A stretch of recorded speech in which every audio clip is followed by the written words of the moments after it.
what's going on, fight fans? Hey, this is Coach D, the Wild Man, coming at you again with another episode of Coach D Media. Now, you know I do a Coach D Media. I talk about all things combat sports related, from the highs to the lows. All right, let's go ahead and get back into it. Today, I have a question for all the fight fans. Are you now sick and tired, and are you done with Jon Jones and Conor McGregor? Now, I asked you this question simply because there's a lot of heat coming at Jon Jones. So that's like, all right, well, let's go ahead and see what's going on. So I saw a podcast from Luke Thomas talking about an interview that Ariel Helwani had. And they were asking him the question about, is Jon Jones ducking Tom Aspinall? And Ariel Helwani says kind of a twit question, but freaking Luke Thomas had it in for Jon Jones. He says, hey, he's the belt holder. He should fight Tom Aspinall. We gave him all the money. We gave him everything he wanted. He's entitled. He this, that, and the other, right? Of course he is. Of course he is. So is Conor McGregor. What did you expect from these fighters who got kind of, like you would say, entitled mentalities that everything evolves around them? And kind of rightly so when it comes to the UFC. They're two of the biggest stars. They bring in the most money. They get the most attention. They create the most chaos, which is what we wanted for entertainment, right? We wanted to be entertained, and then we want to see some fights with it, with the guys that are the entertainers, right? We completely disregarded all the crap they were doing in their personal lives when it comes to what we look for in a fighter, right? Demetrius Johnson, considered the GOAT in a lot of people's minds. But because he didn't run his mouth, create chaos, cheat on his wife, beat his wife up, fight in the streets, get in trouble, do all these stuff, he wasn't a draw. He wasn't a draw. Even though he went on an 11-fight win streak, I think the second highest, right below Jon Jones, but he wasn't good enough for the fans. He wasn't a needle mover. He couldn't get pay-per-view points. He couldn't get the deals he wanted because he wasn't a guy that was willing to tarnish his name. Period. He wanted to be known. He had kids. He had a wife. He wanted his kids to see him in a positive light because fighting is bad enough. Seeing your dad punch another man in the face could be tricky for children growing up. Once they're grown, that's different. But when they're young, right, you can't have stories come out about your dad, right? Conor McGregor and Jon Jones, neither one can say that. Their kids gonna be like effed up therapy all the way around. Daddy will be considered a horrible person in a lot of other people's minds. But because they win and they bring in pay-per-view and they can knock a joker out or submit a joker out, when you win, you get a pass. It's when you lose is when things go down. That didn't really happen to Conor McGregor. He lost a lot, still stayed on top, right? But now fans are getting tired of him. Why?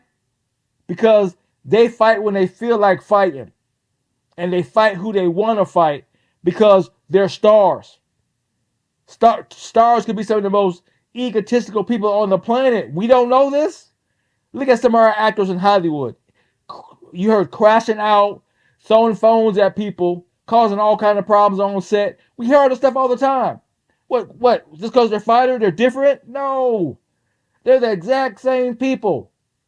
But we give them passes is why they act the way that they do. But now you're not getting what you want. Now you're mad.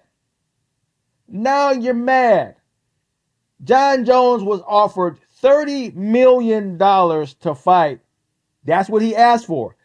Freaking Luke Thomas said he probably thought that Jon Jones was thinking that UFC wasn't gonna pay it, so that was his reason to not fight. That could be true, but then they came up with the money. And where did they come up with the money?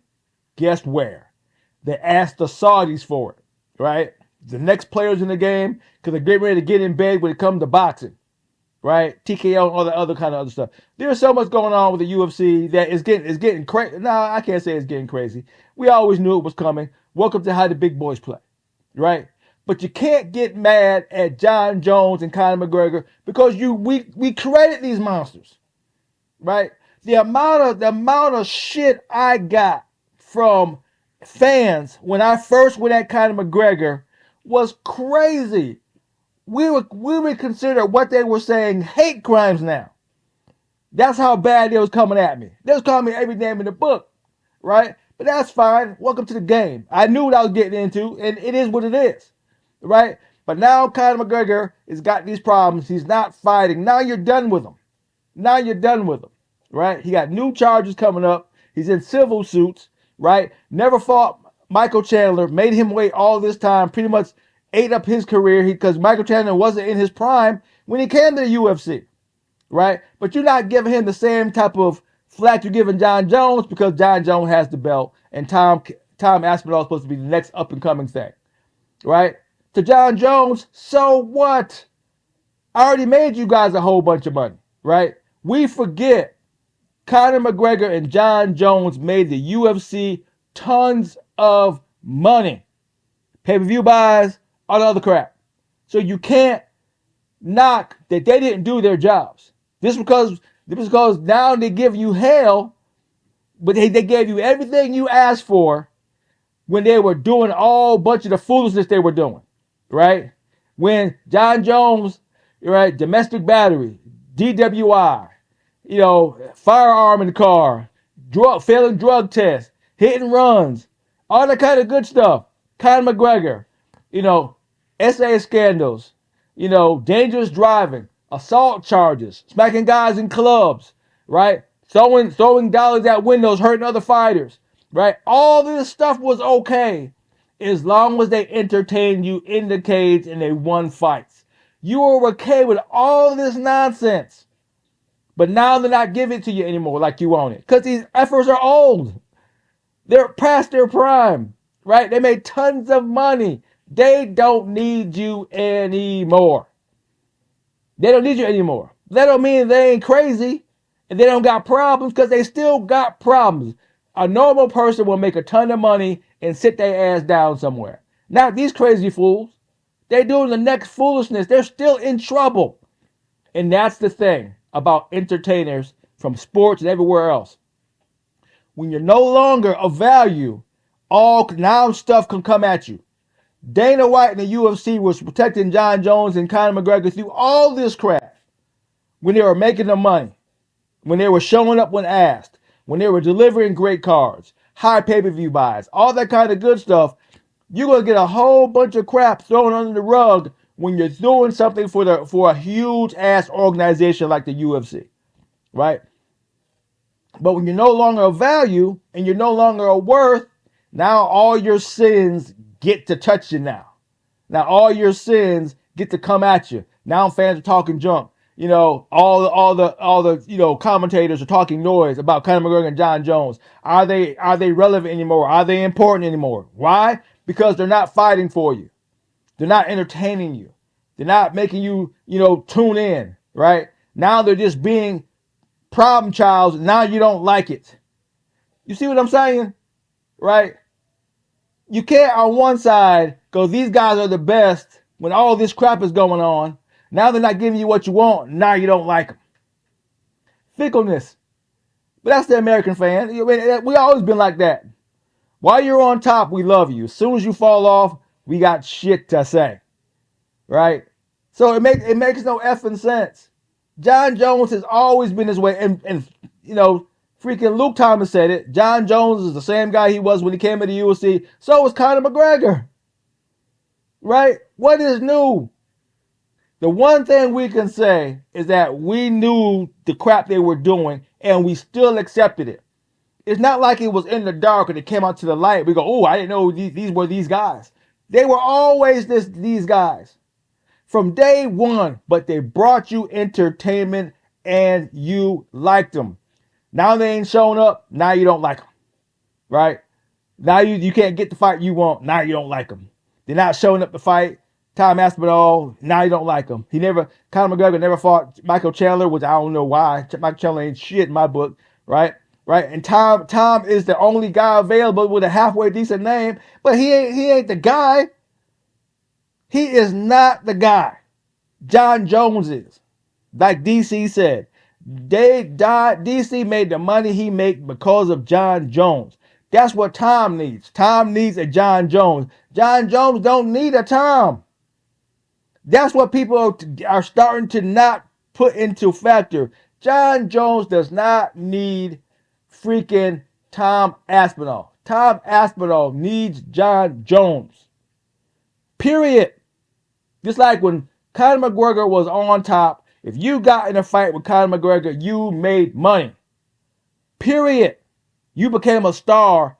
Period. You were moved up because of because of Conor McGregor. That's why he said red panty night, because he knew you got paid when you fought me.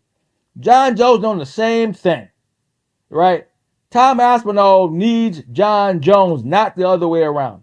The belt is gone, right? Jon Jones is finally coming back into the drug pool because he don't really care about, he ain't worried about the belt no more. Now he can fight who he want to fight.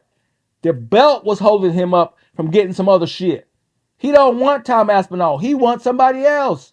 Now he could probably get it because the belt ain't on the line. Good for him. That's my take on that. I don't know if it's true or not, but that's my take, right? If you don't got the belt, you can kind of negotiate because Jones is still a draw. He's still gonna make everybody money, right? Or they would have been got rid of him. Conor McGregor can still come back when he wants to because he makes money. But you didn't care about all the stuff they were creating until they weren't fighting. Now you complaining. That's crap. That's crap. Right? Stay, love them or hate them. If you love them, what they were doing, making you watch and fight all kind of good stuff, just stick with them. Stick with them. Because, yeah, they both effed up, but yeah, I enjoy their fights. Stick with them. Don't come out with this BS now because they're not fighting like you want them to. Nonsense. All right, that's my rant. I had to get off my chest when I saw it. I was like, okay, enough is enough of this nonsense, right?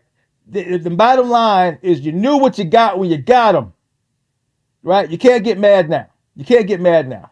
Just because they ain't giving you what you want when you want it. They was crazy when they joined the UFC. They was crazy all the way through it. They created hell in their personal life and gave us crap or tons of stuff to talk about, right? But when they showed up, they fought. They did a great job. They got paid. They made everybody money, right?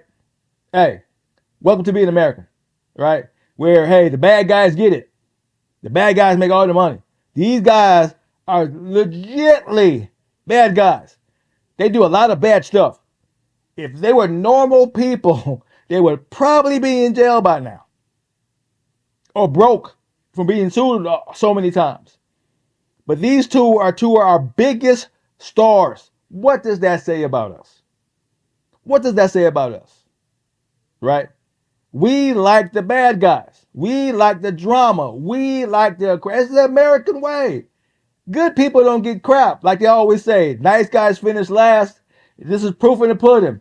Two of the baddest guys at the top of the heap. It is what it is. All right, that's all I got. I had to get off my chest. I like enough of this crap. I'm old and grumpy now, so yeah, you're going to get some of the bullshit. All right, this is Coach D.